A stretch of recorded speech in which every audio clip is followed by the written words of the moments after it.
I want to just welcome everybody. It's absolutely wonderful that you came. I'd like to just talk a little teeny tiny bit about the museum itself.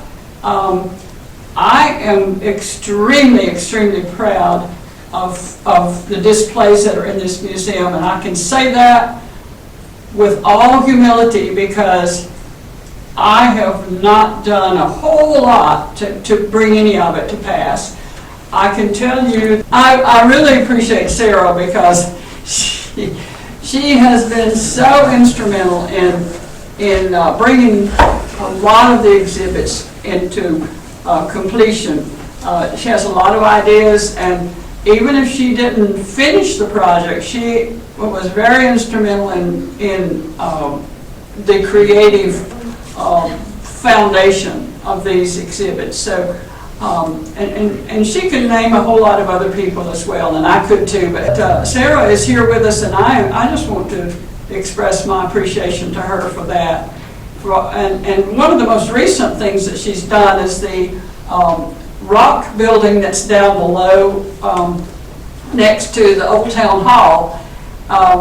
She saw that it needed to be cleaned up and renovated, so that project is now completed, and she's turning it into a traditional can house root cellar. So it's almost finished. I think she probably has a few more things that she'll do to it, but anyway, it's a job well done. So I urge you, when it isn't raining, go down and look at that because it's really nice. And sitting beside her is Fanny Watson. Fanny was a member of our board many years ago, and she can tell us a whole lot. If she gave you a tour of this museum, it would be worth your effort to listen to her. She's absolutely a treasure to the community and has been a treasure to our organization. So anyway, we do have a lot of projects and programs that we do.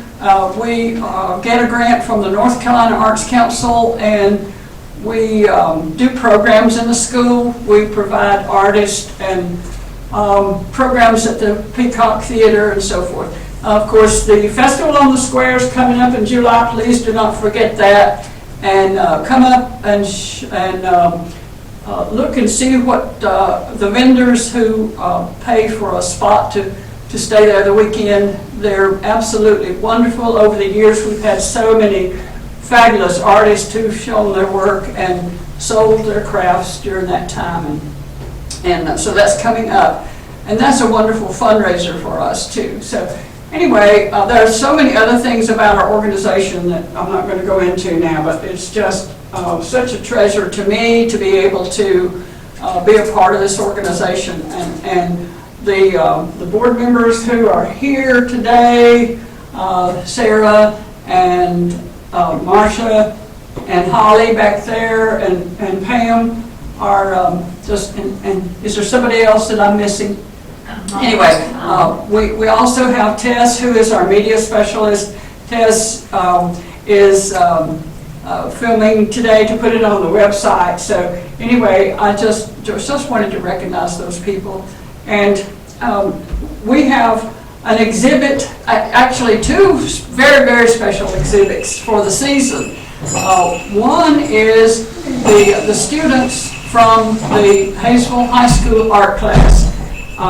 And we were able to get those students as they came from the show that they had put up for their entire program for the year.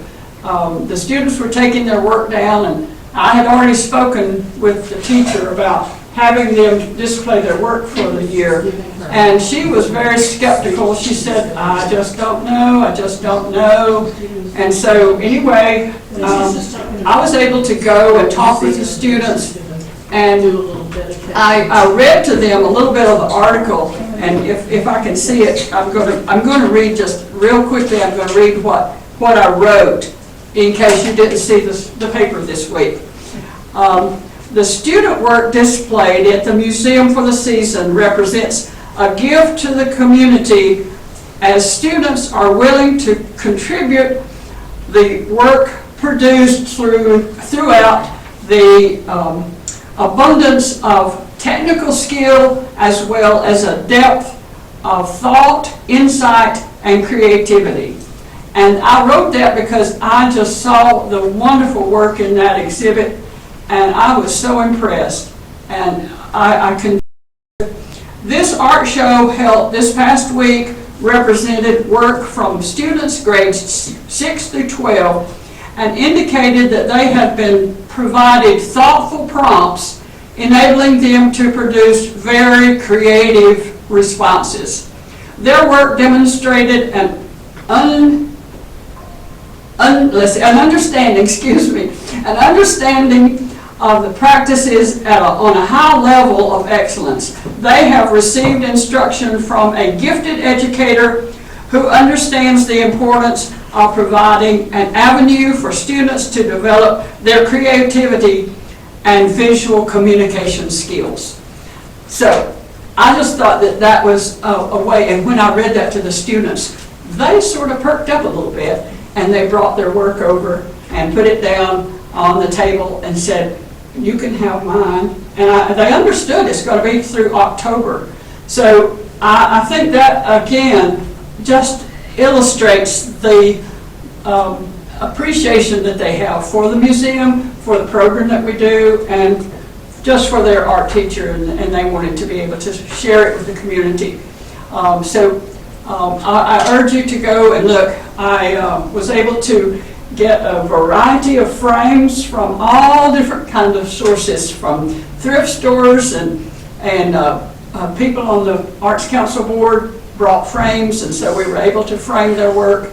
So anyway, I hope that you will have time to enjoy that. And we have a very, very special guest here today.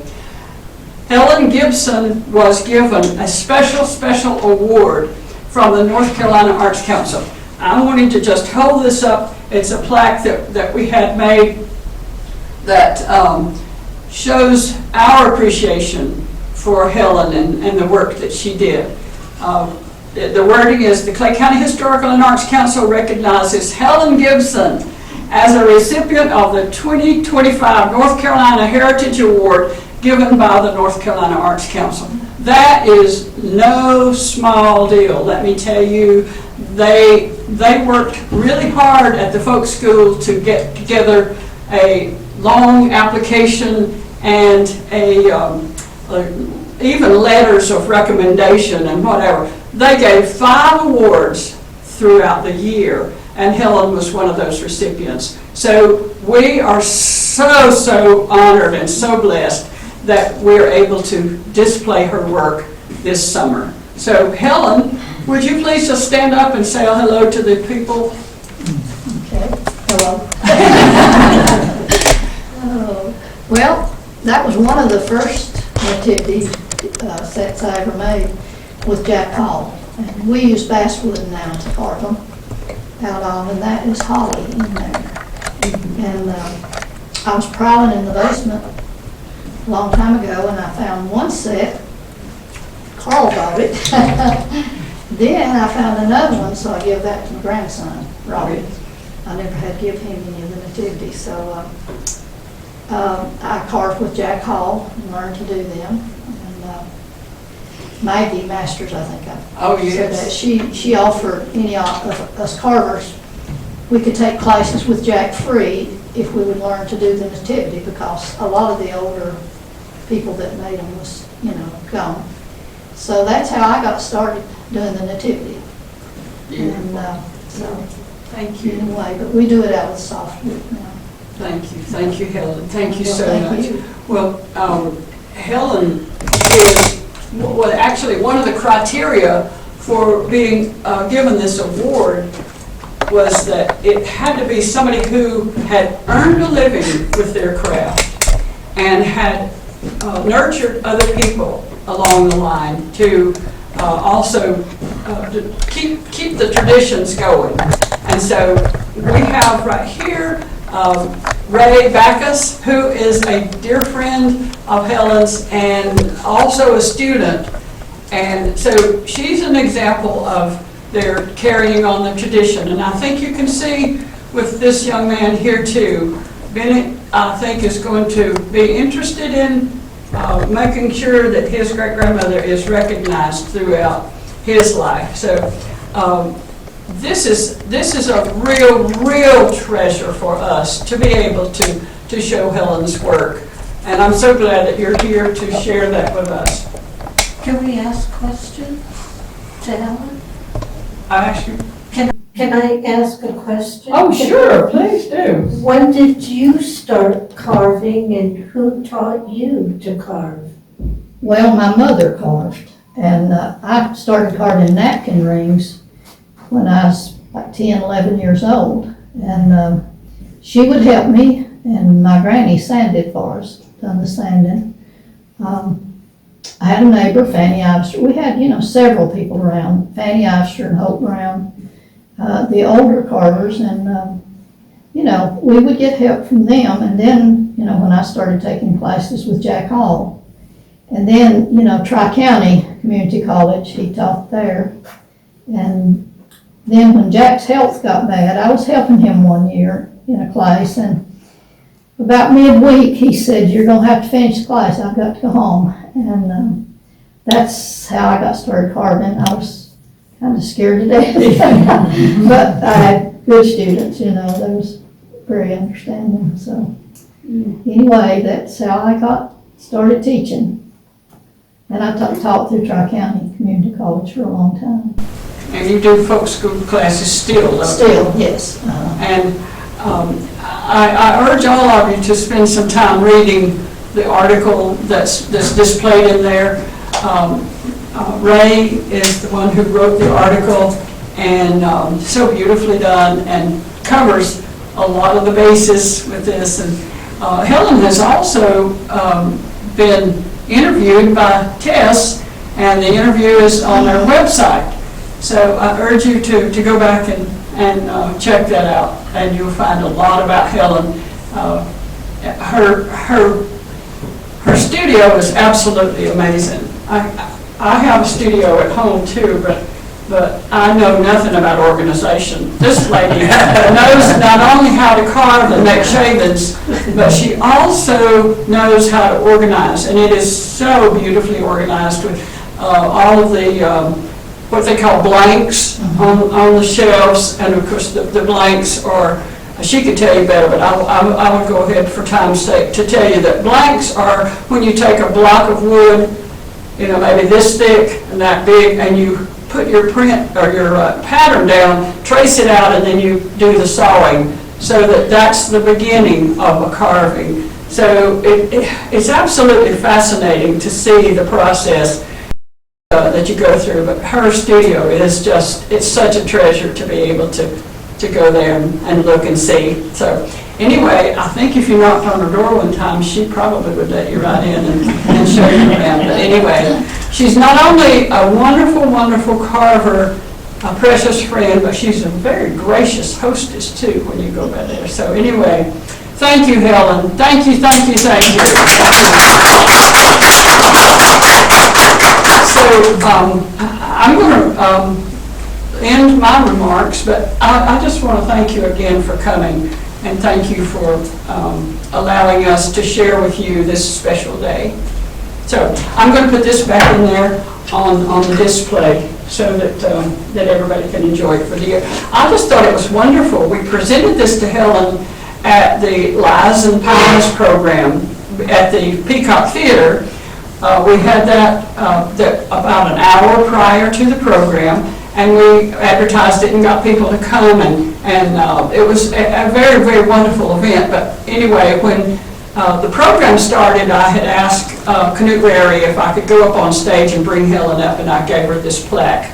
So she was willing to let us display it for the season. So anyway, I hope you will enjoy the museum, enjoy the exhibits. We will have more information coming about the student work on the wall when I get a chance to interview them and get some information from them. So thank you again for coming. Thank you so much. Thank you very much. Thank you. also give a plant is. Okay, It's you draw what you want out, and then you cut it, basically what you said. right. How about that? Yeah. That's exactly what I saw her doing. I just love that. Thank you for explaining. Bennett will be available for other questions, I'm sure. Thank you, Bennett.